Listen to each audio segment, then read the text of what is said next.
Hey there! Before we begin, we'd like to take a moment to talk about physical health and why we're starting the new series of Spirit Science here instead of jumping into videos about astral projection or on the dimensions.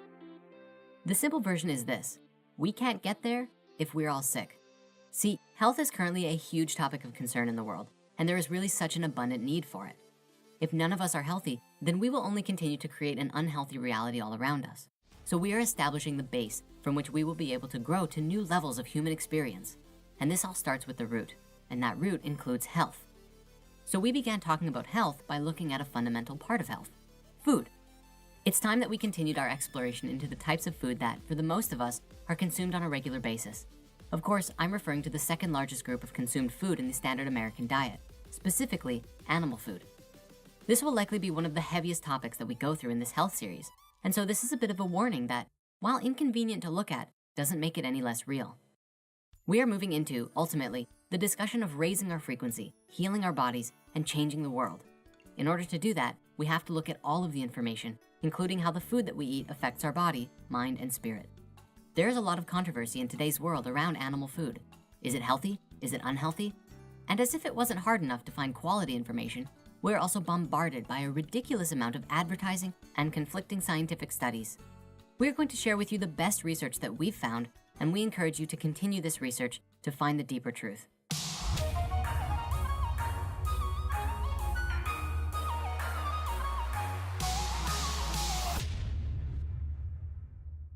Now, before we get too deep into this, we would like to mention the following points.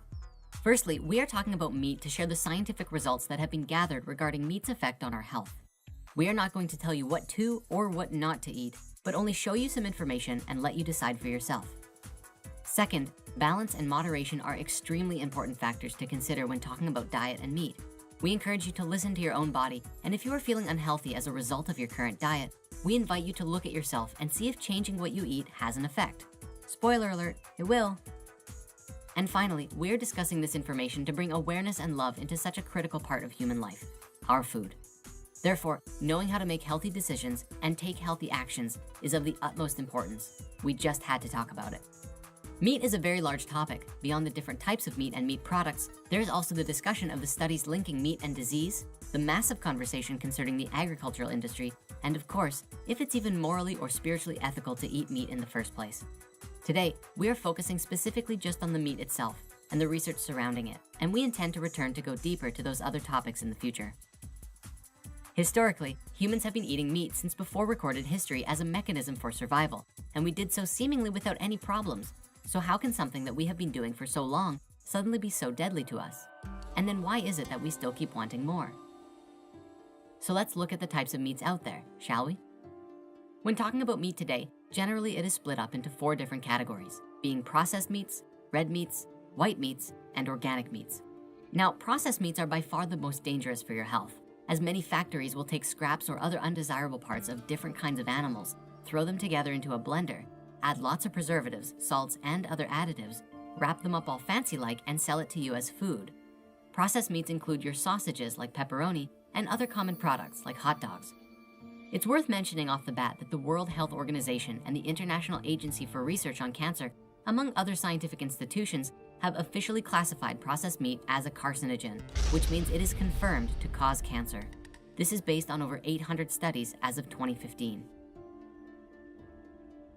Red meats are red and come from mammals, including but not limited to lamb, beef, pork, and others. A common source of red meat are dairy cattle, which are no longer producing their milk quotas and are sent to slaughter, as well as the majority of the bulls that are born and raised. Red meats are often considered very nutrient-rich, but also contain high amounts of saturated fats. The next section of meats are the white meats. These are the meats that, simply enough, change color to a whitish color when cooked and often even appear white while raw. These meats come from many birds like chicken and turkey, and also include some fish too. White meats are often considered by the general public to be more healthy for you than red meats, as they usually contain less fat and are a leaner source of protein. The last category of meats are your organic meats. These are animals that have been naturally fed and raised without the use of growth drugs or hormones injected into them. The organic label, at least as far as beef goes, also sometimes comes with a grass-fed sticker. This means that the cow was fed its natural source of food, grass, rather than grains, which is what the majority of mass cattle farms feed their cows. If you are going to eat beef regardless, ideally this is the kind of meat that you want to get. However, it's very important to make the effort to really find out what the practices are like from the companies that you're buying from. One common discussion in the case for animal-based diets is that people like the Inuit or the Maasai have eaten lots of meat as a staple in their diet for hundreds, if not thousands of years, significantly more than the average Westerner, but yet still remain in excellent health. We have found that there is a huge difference between natural meat from an animal found in nature versus meat that has been processed or grown in a factory farm. Further, the lifestyle of the Inuit and Maasai people is a very active one, with lots of physical exercise, traveling, and even building snow houses to stay alive. In comparison to the average first world lifestyle, we do not nearly exert the same physical activity as they do. And so if our body isn't going to use it, it's going to store it. This is a big part of our research on animal foods because we eat far more meat than what our bodies are physically utilizing, which is one of several problems. However, beyond that, it seems as though that many new studies are now pointing to the notion that meat in general was never something we were supposed to eat in excess, and that we might even not need it at all. The myth that you have to get protein from animals is just that, a myth. And while certain blood types do appear to require animal protein where others do not, even for those blood types, they do not require it to the point of excess. And just in case you need some more convincing, here are several plant foods that contain very potent amounts of protein. Edamame, hemp seeds, quinoa, spirulina, tempeh, nutritional yeast, tofu, lentils, black beans, lima beans, peanuts, wild rice, chickpeas, almonds, chia seeds, steel-cut oats, cashews, pumpkin seeds, potatoes, spinach, corn, avocados, broccoli, and Brussels sprouts. And while we're on the topic of dispelling myths, this idea, do you know what a vegan is? Yeah, so they don't get muscles like this. Is also a little silly.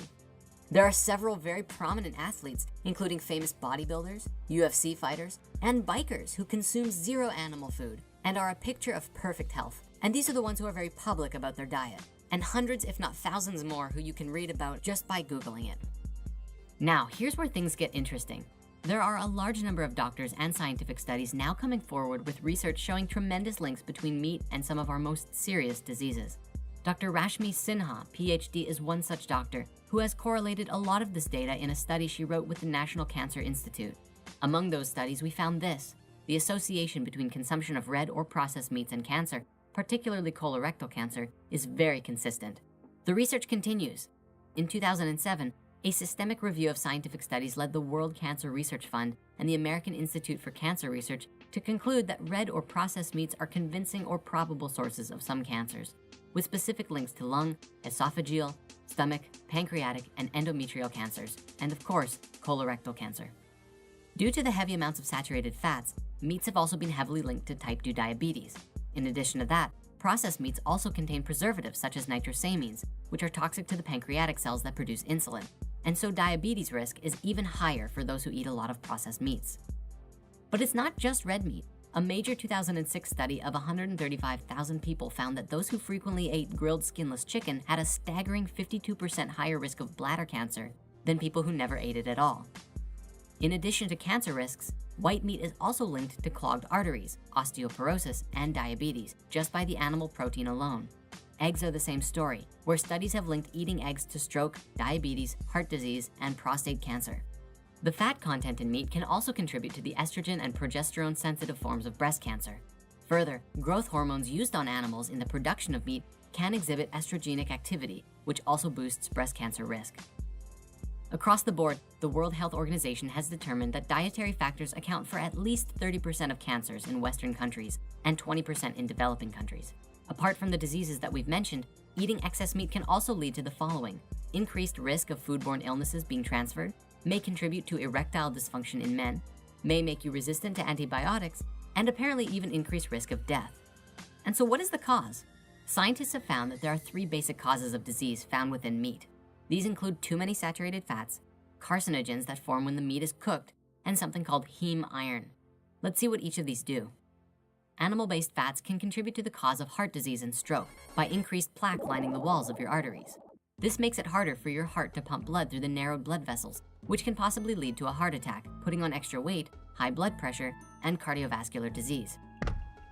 When meat is cooked at high temperatures, carcinogenic chemicals called heterocyclic amines are created that may increase the risk of breast, colon, lung, pancreatic, and prostate cancer. Risky cooking methods don't just include barbecuing, frying, and grilling though. Even just baking will lead to significant production of these cancer-causing compounds. The iron in meat is contained in a protein called heme, which can easily undergo a chemical change in your stomach to form carcinogenic N-nitroso compounds, which are associated with colorectal cancer. Heme iron is found in virtually all animal meats, including lamb, pork, beef, fish, poultry, shellfish, and so on, making all animal meats to be a danger in this regard. Is there a safe amount to eat? As we are waking up to the truth of our ways, many of us will begin trying to make continuous improvements to our diets. In doing so, we should take a look at some of these institutions' research and what they say is the right amount of meat to eat, if any. These scientists who do recommend eating meat often recommend between 50 and 70 grams per day, or no more than 500 grams per week, which is about the equivalent of 3 burgers. There are also an increasing number of scientists, nutritionists, and doctors who are beginning to suggest that maybe we just shouldn't be eating meat at all. And really, while many will suggest the under 50 to 70 grams per day diet, there are also studies which show that 50 grams or more per day is linked with an increased risk of cancer and other forms of disease. Ultimately, you have to do what feels right for you. In the beginning, we made the distinction between processed and unprocessed meat, but what we're not accounting for is that these animals across the board, cows, chickens, and pigs especially, but others too, are often being processed as they're growing. From birth, they are taken from their parents, injected with growth hormones, steroids, and antibiotics, kept in confined spaces not allowed to move, and being fed fattening foods which is unnatural for them to eat. It's becoming incredibly difficult to find meat that wasn't raised in this way, and this alone might be the #1 reason why animal foods are so toxic to us. Now, we've been going for a while and have to start wrapping up, but there is still tons of research that is very important to know on this topic. So if you want to learn more right now, please go watch the following documentaries: Forks Over Knives, Food Inc., Speciesism, Cowspiracy, Vegucated. And for those with a particularly strong stomach and want to see what the animal industries of the world are actually doing, go and watch Earthlings. Be warned, it's brutally graphic. As we bring this video to a close, ultimately we must restate that it is upon you and your own consciousness to decide what kind of diet is right for you. We won't tell you what to eat or what not to eat, only that if health is your concern, you should be equipped with all of the information you can in your mental arsenal to make the best decision for you. This week, we had planned to cover both meat and dairy. However, the topics turned out to be so large that we decided to split them up into 2 sections. Next time, we will be breaking down dairy and all of the health concerns that come along with it. See you then.